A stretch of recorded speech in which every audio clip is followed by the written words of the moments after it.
Ladies and gentlemen of the class of '97. Wear sunscreen. If I could offer you only one tip for the future, sunscreen would be it.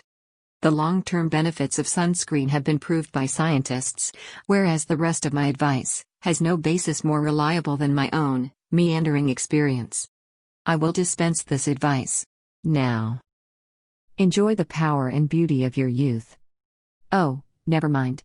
You will not understand the power and beauty of your youth until they've faded. But trust me, in 20 years, you'll look back at photos of yourself and recall in a way you can't grasp now how much possibility lay before you, and how fabulous you really looked. You are not as fat as you imagine. Don't worry about the future. Or worry, but know that worrying is as effective as trying to solve an algebra equation by chewing bubble gum. The real troubles in your life are apt to be things that never crossed your worried mind, the kind that blindside you at 4 p.m., on some idle Tuesday. Do one thing every day that scares you. Sing. Don't be reckless with other people's hearts. Don't put up with people who are reckless with yours. Floss. Don't waste your time on jealousy. Sometimes you're ahead, sometimes you're behind. The race is long, and in the end, it's only with yourself. Remember compliments you receive. Forget the insults. If you succeed in doing this, tell me how. Keep your old love letters. Throw away your old bank statements. Stretch. Don't feel guilty if you don't know what you want to do with your life. The most interesting people I know didn't know at 22 what they wanted to do with their lives. Some of the most interesting 40-year-olds I know still don't. Get plenty of calcium. Be kind to your knees. You'll miss them when they're gone. Maybe you'll marry, maybe you won't. Maybe you'll have children, maybe you won't. Maybe you'll divorce at 40, maybe you'll dance the funky chicken on your 75th wedding anniversary. Whatever you do, don't congratulate yourself too much. Or berate yourself either. Your choices are half chance. So are everybody else's. Enjoy your body.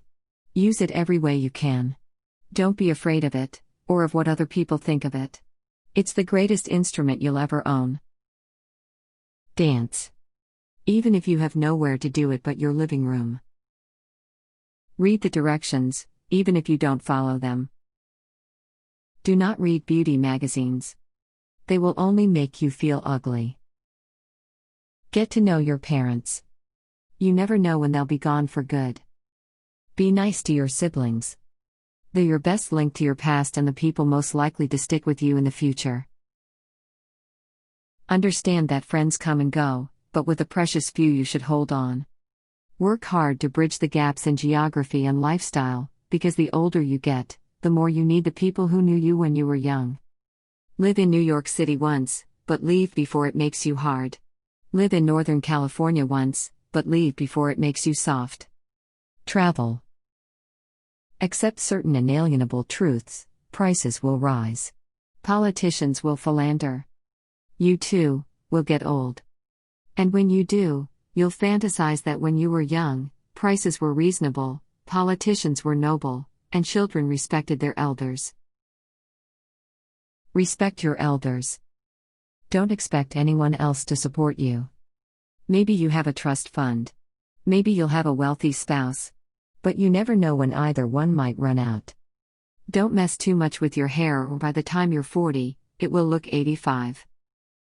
Be careful whose advice you buy, but be patient with those who supply it. Advice is a form of nostalgia. Dispensing it is a way of fishing the past from the disposal, wiping it off, painting over the ugly parts, and recycling it for more than it's worth. But trust me on the sunscreen.